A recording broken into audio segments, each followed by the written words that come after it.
Welcome student. आज है 18 फरवरी और हम लोग 18 फरवरी से बनने वाले सारे करंट अफेयर्स को कोचिंग में डील करेंगे। जैसा कि हमने कल डिस्कस किया था कि अब डेली लगभग आपको कोशिश करेंगे कि करंट अफेयर की आपको वीडियो मिलती रहे। और कल का जो वीडियो अपलोड करी थी उसमें बहुत अच्छा रिस्पॉन्स था, उसके लिए आपका बहुत बहुत शुक्रिया। तो ठीक है, वही मोटो, सिलेक्शन तक साथ चलेंगे। चलिए पहले क्वेश्चन की तरफ आगे बढ़ते हैं। पहला क्वेश्चन है, हाल ही में लद्दाख के नए उपराज्यपाल कौन बने हैं। ठीक है, तो ये तो क्वेश्चन हो गया कि आपका कौन बने, लेकिन हमें कल ही जैसे मैंने आपको बताया था, हम एक क्वेश्चन के साथ कम से कम 5 क्वेश्चन को लेकर मिनिमम चलेंगे। तो अभी रिसेंटली 13 राज्यों के 13 राज्यों के नए मतलब राज्यपाल बनाए गए हैं। और अभी फिलहाल जो लद्दाख के नए उपराज्यपाल बने हैं वो हैं आपके बी डी मिश्रा। इन्होंने किसका स्थान लिया है? ये स्थान लिया है आर के माथुर जी का। ठीक है, पहले मतलब कौन थे? ये थे आर के माथुर। ओके, बाकी ऑप्शन की बात कर लेते हैं। जो आपके विश्वभूषण हरिश्चंद्र हैं वो बने आपके छत्तीसगढ़ के गवर्नर। ठीक है, और जो लॉ गणेशन बने हैं वो बने हैं नागालैंड के। और गुलाब चंद्र कटारिया जो बने हैं वो बने हैं आप आसाम के। ठीक है, तो ये गुलाब चंद्र कटारिया बने आसाम के। तो ये तो थे 13 गवर्नर। अब धीरे धीरे जैसे ही स्टेट्स का डिस्कशन आएगा हम इसको याद करते हुए चलेंगे। ये चित्र है बी डी मिश्रा जी का, लेफ्टिनेंट थे आर्मी में। ओके ओके, अब जो राज्यपाल की नियुक्ति होती है, अब हम थोड़ी सी पॉलिटी का डिस्कशन कर लें। राज्यपाल की नियुक्ति जो होती है वो हमारे संविधान के किस आर्टिकल में निहित है?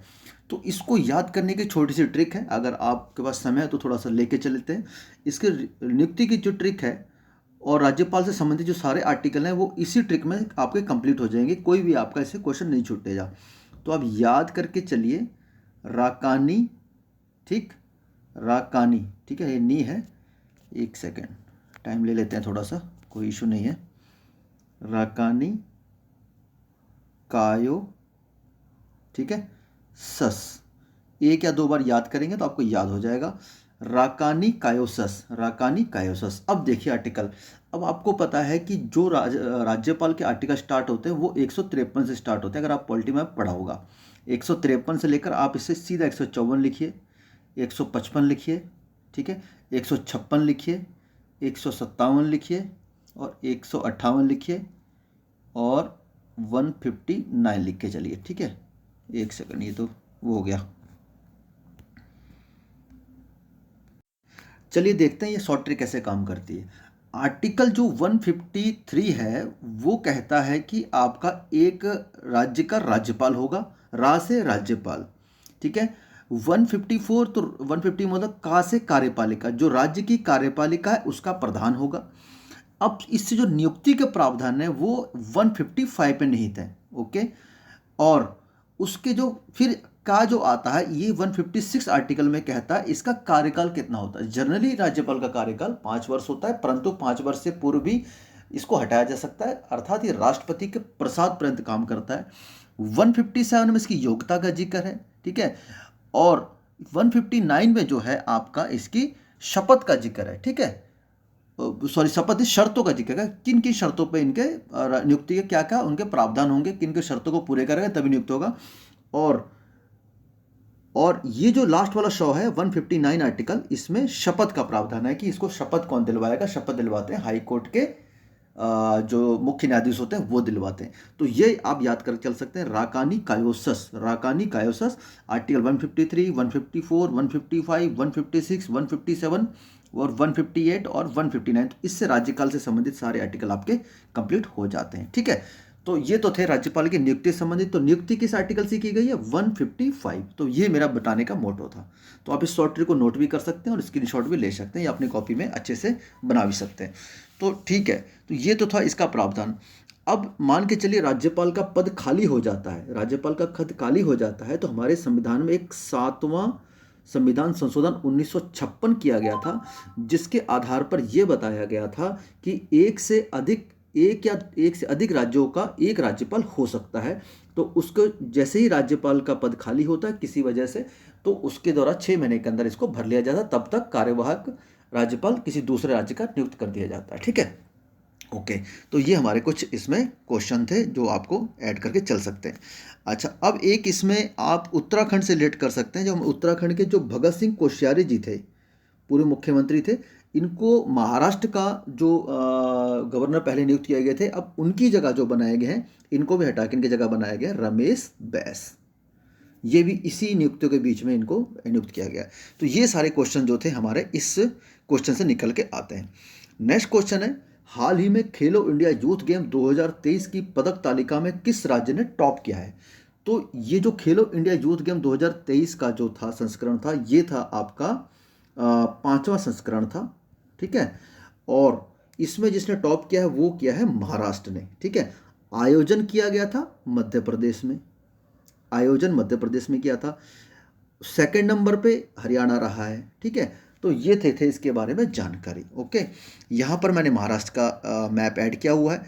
जैसे आपको बता ही रखा है कि इसमें जो है आपका रमेश बैस जी इसके अभी नवनिर्वाचित राज्यपाल नियुक्त किए गए हैं। ओके, पहली जानकारी तो आपके साथ ये हो गई। दूसरी जानकारी हम ये देख लेते हैं महाराष्ट्र से, ठीक है। राजधानी तो उसकी मुंबई हो गई, और इसकी सीमा किससे लगती है देख लीजिए। यहाँ पर आपकी मध्य प्रदेश से लगती है सीमा, ठीक है, मध्य प्रदेश से सीमा लगती है, छत्तीसगढ़ से सीमा लगती है, तेलंगाना से सीमा लगती है, कर्नाटका से सीमा लगती है, और गुजरात से लगती है। तो और एक इधर आपका नीचे हो जाएगा गोवा, ठीक है, गोवा से भी इसकी सीमा लगती है। तो ये इतने स्टेट से इसकी सीमा लगती है। ओके, और महाराष्ट्र के संबंधित जानकारी आप 2 दर्रे याद करके चल सकते हैं। जैसे ये है मुंबई, मुंबई से नासिक को जोड़ने वाला दर्रा हो जाएगा आपका थाल घाट, ठीक। और मुंबई से ये पुणे है, पुणे को जोड़ने वाला एक दर्रा आता है, ये आता है भोर घाट। ये बहुत इंपॉर्टेंट 2 दर्रे, इनको आप याद करके चल सकते हैं। ओके, और अब इनमें डिस्कशन का टॉपिक रह गया था यूपी।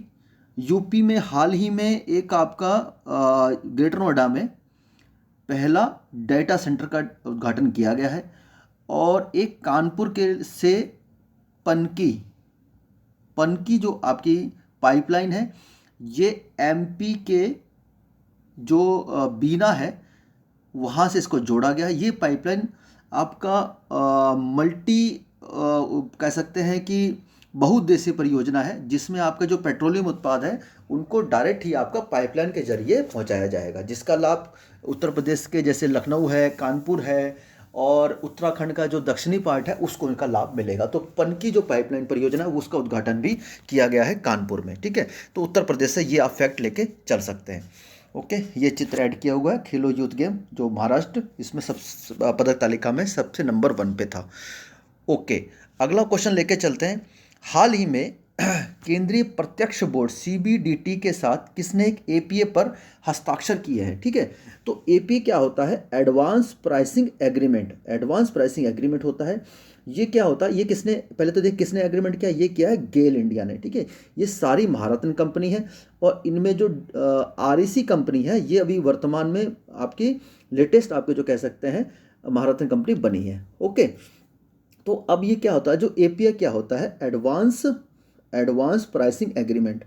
एडवांस प्राइसिंग एग्रीमेंट होता क्या है कि कभी कभी जो कंपनियां होती हैं, जैसे आपका कंपनी क्या करती है, टैक्स से बचने के लिए जो डायरेक्ट टैक्स लगता है वो निगम कर जो लगता है वो कंपनियों पर लगता है, तो टैक्स से बचने के लिए क्या करते हैं, अपने प्रॉफिट को कम दिखाते हैं। प्रॉफिट कम दिखाने के लिए क्या करते हैं, वो कॉस्ट को, जो कॉस्ट होता है प्रोडक्शन की कॉस्ट को ज़्यादा दिखा देते हैं, तो उनका प्रॉफिट ऑटोमेटिक कम शो करता है, तो उनको टैक्स भी क्या करना पड़ता है, कम पे करना पड़ता है। जनरली ये करते हैं कंपनी वाले। तो उससे इसमें क्या है, इस एग्रीमेंट में क्या है कि पहले ही आपका जो है ना कॉस्टिंग को पहले ही डिसाइड कर लिया जाता है कि इसमें इतनी कॉस्टिंग होनी है, फिर उसके बाद जो आपका प्रॉफिट होगा उस पर आपको टैक्स पे करना पड़ेगा। तो ऐसा पहला एग्रीमेंट करने वाला गेल इंडिया हो जाएगा। ओके, तो चलिए अब इसमें देखते हैं केंद्रीय प्रत्यक्ष बोर्ड। ये एक आपका मीडिया सेल है जो आयकर आयुक्त के स्तर के अधिकारी को करता है, मतलब जिसका डील आयकर आयुक्त अधिकारी करता है, और इसकी स्थापना जो हुई थी 1 जनवरी 1964 को हुई थी, ठीक है। तो ठीक है, ये कुछ चित्र ऐड किए हुए हैं। अगला क्वेश्चन देखते हैं। यूनेस्को द्वारा किसे दुनिया का पहला जीवित यूनिवर्सिटी घोषित किया गया है, ठीक है। बहुत इंपॉर्टेंट क्वेश्चन है ये, उसका सही उत्तर हो जाएगा विश्व भारती विश्वविद्यालय, ठीक है। अब देखिए इसके बारे में जानकारी क्या ऐड करी हुई मैंने। विश्व भारती विश्वविद्यालय की स्थापना 1921 में रविंद्रनाथ ठाकुर ने पश्चिम बंगाल के शांति निकेतन नगर में करी थी। यह भारत के केंद्रीय विश्वविद्यालयों में से एक है। अनेक स्नातक और प्रास्नातक संस्थान इससे संबंधित हैं।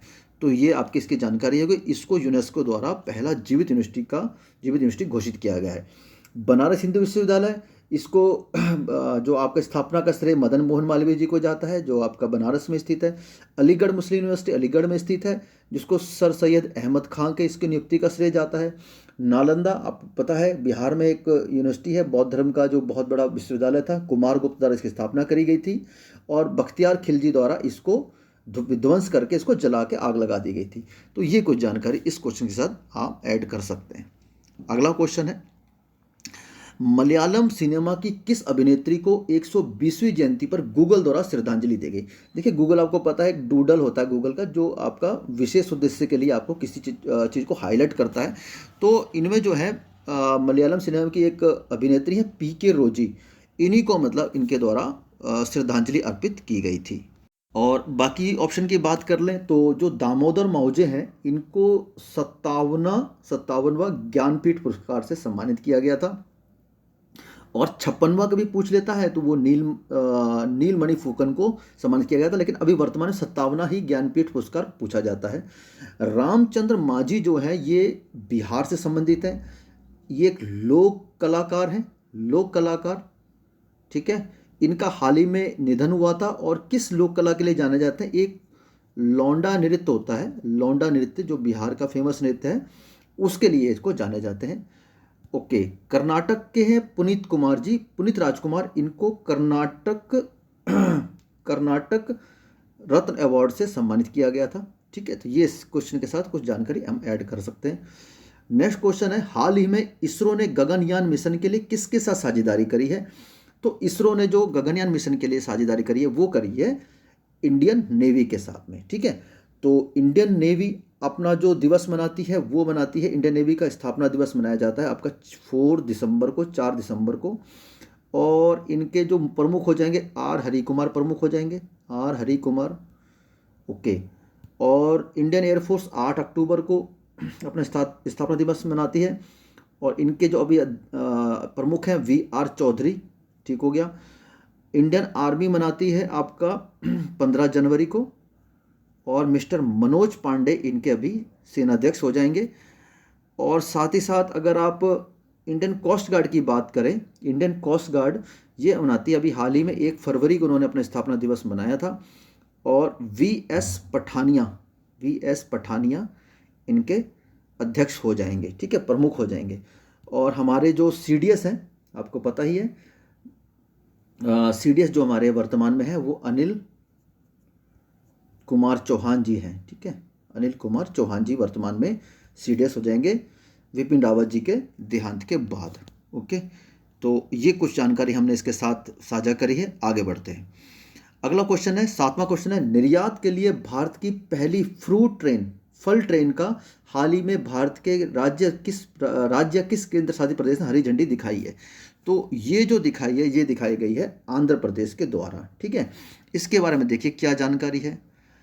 Andhra Pradesh flag off country first fruit train, देश की अपनी पहली तरह की फ्रूट ट्रेन को हाल ही में आंध्र प्रदेश के तड़ीपत्री रेलवे स्टेशन से हरी झंडी दिखाई गई है। ट्रेन ने स्थानीय रूप से उगाए गए केले जो 1000 मीट्रिक टन से थोड़ा कम जवाहरलाल नेहरू बंदरगाह तक पहुंचाया गया है, जिसे मुंबई में गेटवे पोर्ट भी कहा जाता है। यह खेप जो केलों की खेप है मुंबई बंदरगाह से ईरान को निर्यात की जाएगी। तो क्वेश्चन कई प्रकार से आजकल पूछा जाता है, किस देश को निर्यात किया जाएगा, कहाँ कौन से रेलवे स्टेशन चलाया गया है, ठीक है, किस राज्य से चलाया गया, तो ये सारी चीज़ें आपका क्वेश्चन बन सकता है। ओके, अब आंध्र प्रदेश का मैंने मैप ऐड किया हुआ है, आप यहाँ पे देख सकते हैं, ठीक है। आंध्र प्रदेश की राजधानी अमरावती हो जाएगी, ओके। यहाँ पर ही है तमिलनाडु और आंध्र प्रदेश के बॉर्डर पर KG बेसिन, ठीक है। KG basin, Krishna Godavari basin बहुत फेमस बेसिन है, गैस के लिए इसका प्रयुक्त किया जाता है। यहाँ पर आप देख पा रहे होंगे विशाखापट्टनम बंदर का बाउंड्री पर, ठीक है।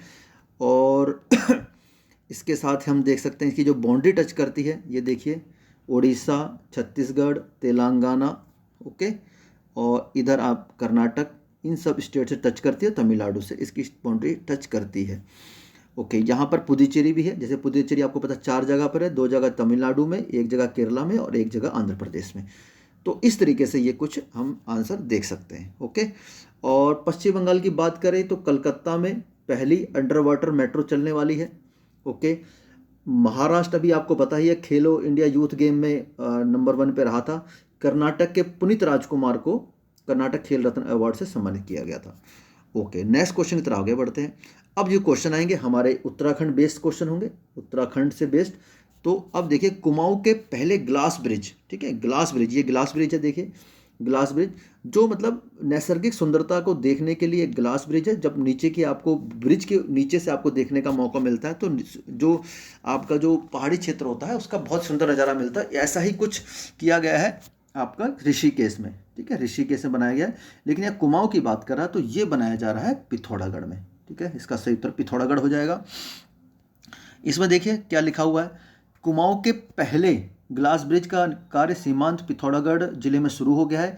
मिनी कश्मीर के नाम से प्रसिद्ध मुनस्यारी की सुंदरता को अब पर्यटक आसमान से निहार सकेंगे। ठीक हो गया, तो ये सारी चीज़ें आप इसमें लेके चल सकते हैं। ओके, चलिए आगे बढ़ते हैं नेक्स्ट क्वेश्चन की तरफ। क्वेश्चन नंबर 9 है, भारत और उज्बेकिस्तान की सेनाओं का संयुक्त सैन्याभ्यास दस्तलिक 20 फरवरी 2023 से कहाँ पे शुरू होगा? तो ये पिथौरागढ़ में शुरू होगा। ठीक है, पिथौरागढ़ में शुरू होगा। बहुत इंपॉर्टेंट क्वेश्चन बन जाता है हमारे उत्तराखंड के पॉइंट ऑफ व्यू से। उज्बेकिस्तान को देख लेते हैं, ये कजाकिस्तान से घिरा हुआ है, तुर्कमेनिस्तान से घिरा हुआ है, ठीक है, किर्गिस्तान से घिरा हुआ है, तजाकिस्तान से घिरा हुआ है। ओके, अभी हाल ही में SCO, ठीक है, संघाई सहयोग ऑर्गेनाइजेशन का आपका समिट हुआ था और इसी समिट में वाराणसी को संघाई सहयोग संगठन की सांस्कृतिक राजधानी घोषित करी गई थी। ओके, तो ये कुछ इसके साथ क्वेश्चन थे और ये आज का लास्ट प्रश्न है। इस प्रकार के क्वेश्चन आने वाले एग्जाम में बनने की बहुत ज़्यादा संभावना है, ये आप मान के चलिएगा। ठीक है, तो इसमें देखिए, उत्तराखंड का पहला मिलेट मिशन 2023 योजना से संबंधित निम्न कथनों पर विचार करें। मिलेट मतलब मोटा अनाज। पहले तो आपको बता दूं, पहला जो मिलेट प्रसंस्करण जो आपका संस्थान स्थापित किया गया छत्तीसगढ़ द्वारा कांकेर में स्थापित किया गया था। उसी के तर्ज पर जो हमारा जो मिलेट योजना है, इसमें जो मंडुआ और झंगोरा जो मोटा अनाज कहा जाता है, उसके लिए ये योजना संबंधित है। तो इन कथनों पर विचार करते हैं। पहला है, पारंपरिक अनाज मंडुआ झंगोरों को बढ़ावा देने के लिए उत्तराखंड मिलेट मिशन योजना को मंजूरी दी गई। अंत्योदय योजना में हर राशन कार्ड पर 1 किलो मंडुआ 1 रुपये में मिलेगा। इस योजना को देहरादून, उधमसिंह नगर, हरिद्वार व नैनीताल जिले में शुरू किया जाएगा। सहकारी समितियों के माध्यम से किसानों से मंडुआ 78 रुपये प्रति किलो खरीदा जाएगा। तो इनमें से कौन से कथन सही हैं? तो ये जितने भी मैंने आपको ये ऐड किए वो सारे के सारे सही हैं, ताकि आपकी जानकारी के लिए ये चीज़ें आप इसको लेके चल सको। तो ये सारे के सारे चीज़ें सही हैं। तो ठीक है, ये आज के हमारे प्रश्न थे। उम्मीद है ये वीडियो आपके लिए हेल्पफुल रहेगी। तो निश्चित है चलेंगे सिलेक्शन के साथ में, और ये आपको वीडियो मिल जाएगी आज ही। तो ठीक है, मिलते हैं नेक्स्ट वीडियो में। तब तक के लिए जय हिंद।